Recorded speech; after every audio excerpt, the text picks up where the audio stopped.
हम कभी दूसरे पर लिखते ही नहीं हैं। जो भी लिखते हैं अपने आप पर लिखते हैं। हास्य का पात्र बनना है तो हम स्वयं को बनाते हैं। और मुझे लगता है कि जब इंसान खुद को हास्य का पात्र बना ले तो लोगों को इसमें मज़ा आता है। क्यों है तो निश्चित तौर पे मेरे पिताजी को भी आशा थी कि मैं एक दरोगा बनता, और जिस तरह से हमारे मुखारबिंद से गालियाँ निकलती हैं तो ये शुभ लक्षण देखकर मुझे दरोगा ही बनना था। लेकिन एक कमी थी हम में कि भावुकता था हम में। हम लोगों को परेशान नहीं कर सकते थे, जिस वजह से हम दरोगा नहीं बन पाए। और भगवान का मैं शुक्रिया अदा करता हूँ। तो ये अपने आप का मैं मजाक उड़ाया।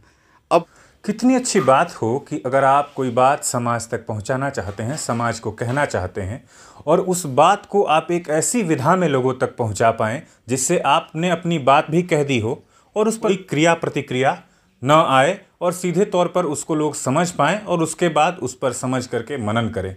ऐसी ही साहित्य में एक विधा है व्यंग। और व्यंग को जो लिखते हैं, जो व्यंग की रचना करते हैं, उनको व्यंग्यकार कहते हैं। आज आपका हरकारा गढ़वा में है।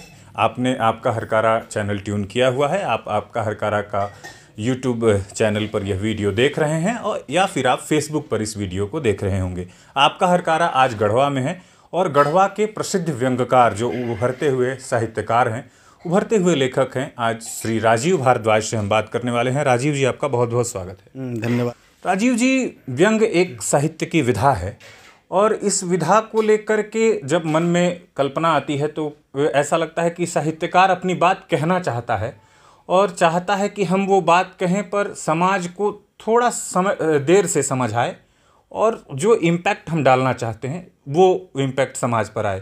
तो ये थोड़ा चुनौतीपूर्ण काम होता है। इसकी शुरुआत आपने कैसे की थी? देखिए, बचपन से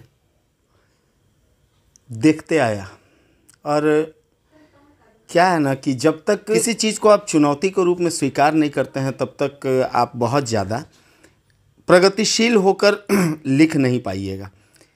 शुरू में चुटकुला बड़ा पसंद आता था, और विद्यालय में पाठन का कार्य भी मैं किया। तो जो सब्जेक्ट मैं पढ़ाता था, मैं सोचता था कि अंदाज एक चुटीला हो, और चूँकि बच्चों के मन मस्तिष्क तक हमारी बात जाए तो अन्य शिक्षकों की अपेक्षा जो है हम थोड़ा सा चुटीले अंदाज में अपने पाठ्यक्रम को समझाते थे, तो वहाँ से रिस्पांस आता था।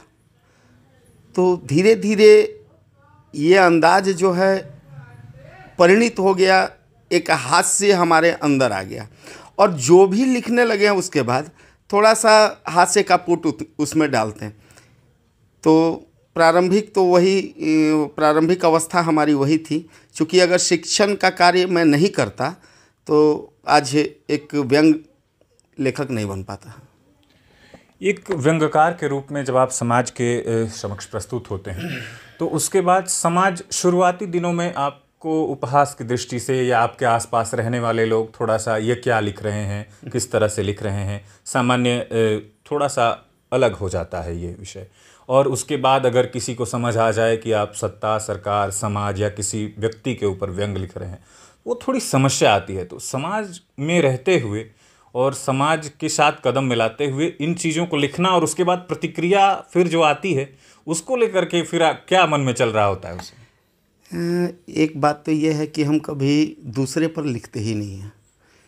जो भी लिखते हैं अपने आप पर लिखते हैं। हास्य का पात्र बनना है तो हम स्वयं को बनाते हैं। और मुझे लगता है कि जब इंसान खुद को हास्य का पात्र बना ले तो लोगों को इसमें मज़ा आता है, क्योंकि लोग दूसरे पर हंसते हैं और हम चाहते हैं कि हम पर लोग हंसे। तो सरकार, प्रशासनिक पदाधिकारी और अन्य लोगों के बारे में लिखने से अच्छा है कि हमारे जीवन में इतना घटना घटित है कि अगर हम प्रतिदिन भी लिखें तो ये जन्म मेरा कम पड़ जाएगा लिखने का।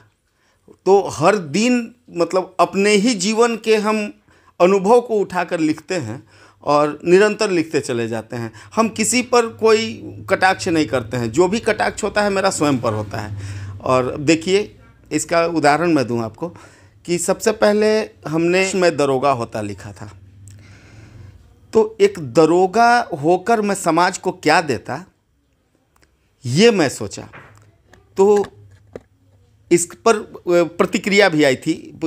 आज से कुछ दिन पहले जब ये मैं लिखा था तो यहाँ एक दरोगा साहब थे, उन्होंने मुझे अपने पास बुलाया और बोला कि आप इतना नकारात्मक कैसे लिख सकते हैं किसी दरोगा के बारे में, जबकि हम ऐसा कुछ नहीं लिखे थे। हम बस इतना ही लिखे थे कि मेरा अगर धीरे धीरे जो तोंद बढ़ रहा है तो निश्चित तौर पे मेरे पिताजी को भी आशा थी कि मैं एक दरोगा बनता, और जिस तरह से हमारे मुखारबिंद से गालियाँ निकलती हैं तो ये शुभ लक्षण देखकर मुझे दरोगा ही बनना था।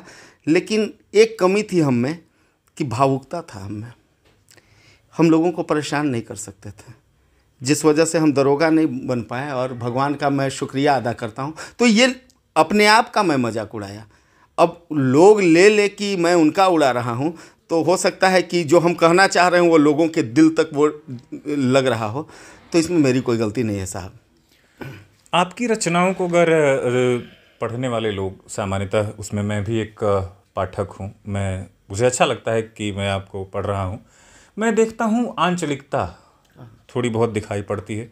मुझे लगता है कि आपने जो है किसी ऐसे साहित्यकार को तो ज़रूर पढ़ा है जो आंचलिक चीज़ों को लिख रहा हो, और उसके बाद उसको पढ़ के फिर आपने उसी विधा में काम शुरू किया। बचपन में 9वीं क्लास में मैं था और जयशंकर प्रसाद जी का एक कहानी मैंने पढ़ी थी, शायद दोपहर का भोजन था वो। और जब मैंने वो कहानी पढ़ी तो मैं 4 रातों तक रोता रह गया, इतना मार्मिक वर्णन था। और उसके बाद लाल पान की बेगम मैंने पढ़ी, फणीश्वर नाथ रेणु जी,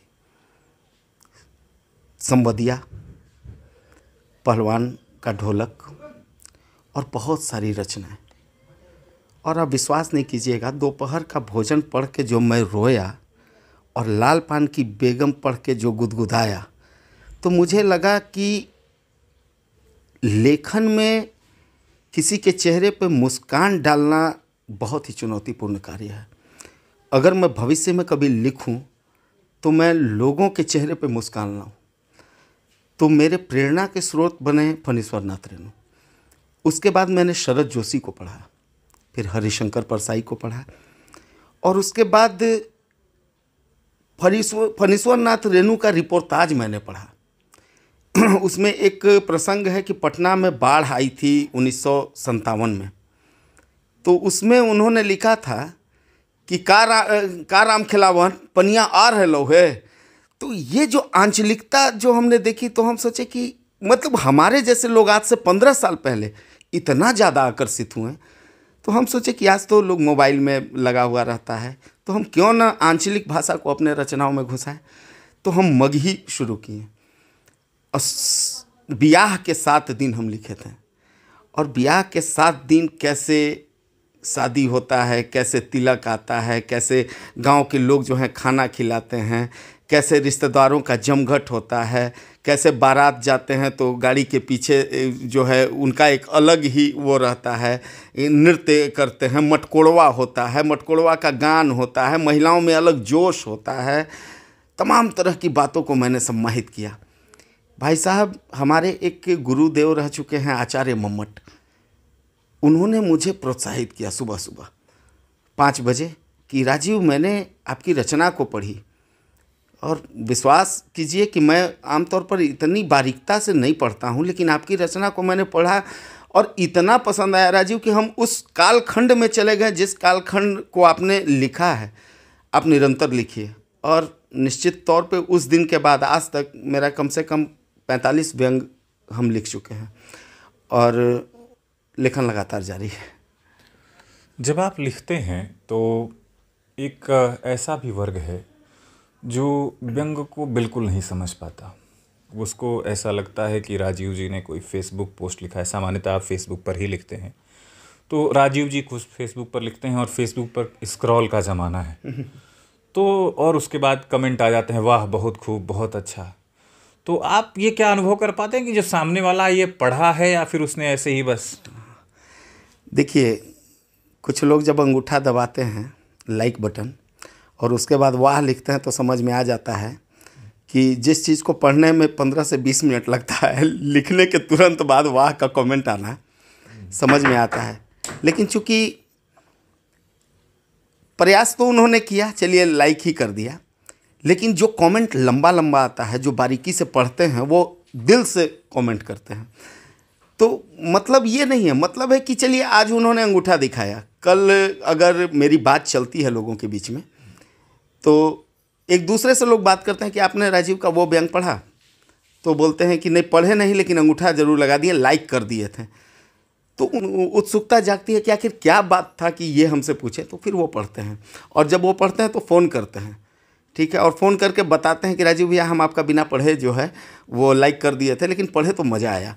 और वो शेयर करते हैं। आप विश्वास नहीं कीजिएगा, एक दिन कनाडा से फ़ोन आया मेरे पास, फेसबुक फ्रेंड ही थे हमारे, और उन्होंने कहा था मुझसे कि राजीव आप लिखते हो तो हम देखो विदेश में हैं, लेकिन लगता है कि मेरे घर की कहानी आप लिख रहे हो। हम जब भी पढ़ते हैं 5 बार 6 बार पढ़ते हैं, लगता है कि मेरे घर के किसी कोने में ये कहानी चल रही है, घर के बाहर रास्ते में ये कहानी चल रही है।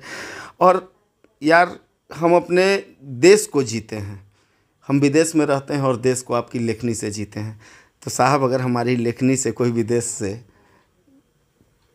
पल 2 पल के लिए ही अपने देश में आ जाए, तो इससे बड़ा पुरस्कार हम नहीं मिल सकता। बिल्कुल। राजीव जी, आप मूल रूप से गढ़वा में ही रह गए, मूलतः तो आप बिहार के औरंगाबाद के हैं। क्या उस तरफ भी आपका कोई ऐसा दर्शक वर्ग है जो अनुभव कर रहा है कि राजीव अच्छा लिख रहे हैं? मगही वाले लोगों की प्रतिक्रिया या भोजपुरी वाले लोगों की प्रतिक्रिया, क्योंकि हम जिस क्षेत्र में अभी ये इंटरव्यू शूट कर रहे हैं, यहाँ पलमुआ बोली यानी कि भोजपुरी मगही मिक्स भाषा बोली जाती है। तो क्या मगही के लोगों की और भोजपुरी के लोगों की प्रतिक्रियाएं भी आती है? हमारा जो भाषा गढ़वा का है उसमें मगही भी है, उसमें भोजपुरी भी है, उसमें हिंदी भी है। और भाषा जो है, देखिए भाषा पर एक मैं उदाहरण देना चाहूँगा। जैसे गया है, तो मगध क्षेत्र में जो गया का भाषा है वो थोड़ा अक्कड़पन दिखाता है। कह रही हो ना कि तबीयत खराब है तो मान नहीं रहे हो। और यही थोड़ा सा अगर जहानाबाद के इलाके में आप चल जाइए, तो एक दिन बात करते मैंने सुना था कि एक व्यक्ति फ़ोन पर बात कर रहे हैं, हम बोली थी आई कालीचरण देखैले हलिवा महावीर कैंसर अस्पताल में, डॉक्टर लिख दिलवा पर्ची में, आ जाहू मिल लहू 4 दिन के ही वो, ओकर बाद ना बचबो। ये एक भाषा है, ये भी मगही है। और हम जो बोलते हैं, चूँकि हमारा उत्तर प्रदेश से भी सीमा लगता है, बिहार से भी लगता है और छत्तीसगढ़ से भी लगता है, तो यहाँ का भाषा में तीनों चीज़ आपको मिलेगा। भोजपुरी भी मिलेगा, मगही भी मिलेगा और आपका हिंदी भी मिलेगा। कुछ कुछ खोरठा का भी यहाँ प्रयोग होता है। तो कोशिश है मेरा कि हम लिखते हैं। और चूँकि बिहार से मेरा बहुत, चूँकि कर्म क्षेत्र भी मेरा कभी बिहार रहा है, 6 साल मैं वहाँ काम किया हूँ, और यहाँ से ज़्यादा पसंद लोग मुझे बिहार में करते हैं। और अब विश्वास नहीं कीजिएगा कि हमारी रचनाओं को 3000 व्यंग रचनाओं में से सिलेक्ट किया गया था। और अयोध्या में पिछले रामनवमी के समय एक कार्यक्रम रखा गया था, श्री राम अंतर्राष्ट्रीय साहित्य महोत्सव, जिसमें मुझे मतलब कि व्यंग लेखन के लिए पुरस्कृत किया गया माननीय सांसद श्री लल्लू सिंह जी के द्वारा। और वहाँ से एक अंदर से जुनून आया। हमको लगा कि जब एक छोटी सी रचना पर इस टाइप का करते हैं तो और लिखते हैं। उसके बाद एकदम सामान्य घटना, बस का यात्रा हो गया, या परीक्षार्थी अगर किसी परीक्षा को देने जा रहे हैं तो किन किन कठिनाइयों का सामना करते हैं, और बाद में जब परीक्षा देने के बाद उनको पता चलता है कि उनका एग्ज़ाम कैंसिल हो गया, तो उनकी क्या प्रतिक्रिया होती है। ये अगर आप पढ़िएगा हमारी रचनाओं में तो लगेगा कि आप उस परीक्षार्थी की नहीं, आप अपनी बातों को जी रहे हैं। जैसे आप कभी कभी ट्रेन में जाते होंगे तो आप देखते होंगे कि एम आलम, एम खुर्शीद, सासाराम चूना गली के पीछे, गया स्टेशन के पीछे, गढ़वा स्टेशन के पीछे तमाम तरह के एडवर्टाइज आपको मिलेंगे। तो एक दिन मेरे मन में आया कि पूरा भारत तो गुप्त रोगी है, अगर गुप्त रोगी नहीं रहता तो इतना बड़ा एडवर्टाइज। तो मैंने फ़ोन भी लगाया, और मतलब आप ये मत समझिएगा कि मुझे आवश्यकता थी। मैं फ़ोन लगाया और उसके बाद उन्होंने एक एड्रेस दिया। भाई साहब इतना गली इतना गली इतना गली चल के मैं जिस गली में पहुंचा, आप विश्वास नहीं कीजिएगा, सही में हमको लगा कि अगर 4 बार आना रहे तो मैं भी गुप्त रोगी हो जाऊंगा। तो मैंने इस पे अपनी रचना को लिखी, लोग इसको सराहा। बहुत सराहा। अब यहाँ लोग जो हैं आईएएस बनते हैं, पढ़ाई करते हैं और उसके बाद जेल चल जाते हैं। अब इस पे हम 4 लाइन अगर लिख देते हैं तो हमको नहीं लगता है कि हम कुछ गलत करते हैं। तो हम सामान्य जीवन की घटनाओं को लिखने में विश्वास रखते हैं। सामान्यतः जब आप लिखते हैं तो समाज में जो चीज़ें चल रही होती है वो लिखते हैं। कभी कोई काल्पनिक व्यंग ऐसा कुछ लिखा हो, या जो कहानियों से कहीं उठा हुआ, जिसमें कुछ आपने नया प्रयोग किया हो, या पुरानी कोई, जैसे किसी पुराने पात्र को, प्रेमचंद के पात्र को, हरिशंकर परसाई के पात्र को उठाया और वर्तमान परिदृश्य से जोड़ते हुए ऐसा कुछ लिखा? सत्यनारायण स्वामी का कहानी हम लोग जो है शुरू से जो है अपने हमारे घरों में होता है। तो सत्यनारायण स्वामी के स्थान पर हम मोबाइल को ही सत्यनारायण देव बना दिए। और जिस प्रकार सत्यनारायण स्वामी के लिए अध्याय होता था, प्रथम अध्याय, द्वितीय अध्याय, तृतीय अध्याय, उसी तरह मोबाइल का मैंने अध्याय लिखा। सारा वर्णन वही था। और मोबाइल किस तरह से लोगों को प्रभावित करता है, कलयुग का भगवान वो कैसे हो गया, खास करके अब का, इस पर मैंने लिखा। बहुत सुंदर प्रतिक्रिया आई और लोगों ने सराहा, कहा कि आप तो मतलब कि भगवान और मोबाइल को एक कर दिए। हम कहें कि तो मोबाइल ही भगवान है भाई आज के समय का। आपको दर्शन करना है, मान लिया शिरडी का, मोबाइल में बैठे दर्शन कर लीजिए। दर्शन करना है वैष्णो देवी का, मोबाइल में बैठ के दर्शन कर लीजिए। तो मोबाइल तो भगवान हो गया। चलिए, आपने भगवान का जिक्र किया। आज जब हम आपसे यह बातचीत कर रहे हैं तो जिसको आद्य पत्रकार देवऋषि नारद कहा जाता है, व्यंग की विधा में भी उनका एक बड़ा नाम है। तो नारद जी को एक व्यंग्यकार अगर साबित करना हो तो वो आप कैसे करेंगे? देखिए, नारद जी को व्यंग्यकार साबित करना, एक चीज़ बताइए, ऋषि मुनि थे, ब्रह्मा जी के आराधना में लगे रहते हैं, कोई दिक्कत नहीं था। लेकिन हमको लगता है उनको गैस का बीमारी था। वो एक जगह कहीं टिक के नहीं रह सकते थे, क्योंकि उनका पेट फूल जाया करता था। तो व्यंग आया कहाँ से? मेरे समझ से कि अगर वो देवों का बात सुनते हैं और उसके बाद उनका पेट फूलने लगता तो वो चल जाते शुक्राचार्य के पास और वहाँ अपनी बातों को रखते कि मैंने वहाँ ये सुना, उनका पेट हल्का हो जाता। जब वहाँ से कुछ सुनते तो भूलोक पर आ जाते हैं और पृथ्वीवासी को बताते हैं। तो हम समझते हैं कि एक पत्रकार और एक व्यंग्यकार, चूँकि जिस चुटीले अंदाज में वो अपनी बातों को रखते थे कि हमने वहाँ ऐसा सुना है, आप पर जो है काल मंडरा रहा है, आपकी गद्दी जा रही है, आप हो सकता है कि इंद्र बन जाएं। वो 3 जगह पर 3 बात करते थे। तो उनके व्यंग को तो सलाम है, खैर वो तो हमारे आराध्य हैं, ऋषि मुनि हैं, लेकिन चूंकि छाप तो उन्हीं का पड़ा है मुझ पर, काम हम भी वही कर रहे हैं, लेकिन चूंकि देव के श्रेणी में नहीं है। राजीव जी, आगे कुछ ऐसी पुस्तक को लेकर के कोई योजना हो, या आगे कुछ ऐसा लिखने वाले हों, या सिनेमा में या OTT वगैरह के लिए कुछ लिखने की योजना कर रहे हो? देखिए, अभी एक हम अपने व्यंग संग्रह को गोलगप्पे, राजीव भारद्वाज के व्यंग के नाम से अभी छपवाने के लिए दिए हैं। उसका विमोचन जल्द ही हम करवाएंगे। और OTT वगैरह के लिए लिखना तो चाहते हैं, लेकिन एक प्लेटफॉर्म भी मिले जो कि बेहतरीन हो, चूँकि हम अश्लीलता के खिलाफ हैं। हम साफ़ सुथरे चीज़ों को रखना चाहते हैं और हमको लगता है कि आज जिस तरह से शहरीकरण हुआ है, उसमें ग्रामीण परिवेश को अगर हम दिखाएंगे तो ज़्यादा पसंद किए जाएंगे। तो भविष्य की योजनाएं तो बहुत हैं, अब देखिए क्या होता है। चलिए, आप व्यंग लिख रहे हैं। व्यंग एक ऐसी विधा है जिसमें व्यक्ति अपनी बात कहता है और समाज तक वो कहना चाहता है जिस उद्देश्य से, वो उद्देश्य पूर्ति हो ऐसा वो प्रयास करता है, लेकिन बहुत बेहद चुटीले अंदाज में ये बात कही जाती है। आपका हरकारा देख रहे थे, हमारे साथ राजीव भारद्वाज जी थे। राजीव भारद्वाज जी इसी तरह लिखते रहें और समाज को एक नई दिशा प्रदान करते रहें, समाज में इस तरह की चीज़ों को बढ़ावा दिया जाए। इसलिए आपका हरकारा ऐसे साहित्यकार, व्यंग्यकारों से बातचीत कर रहा है। आपका हरकारा देख रहे हैं। धन्यवाद।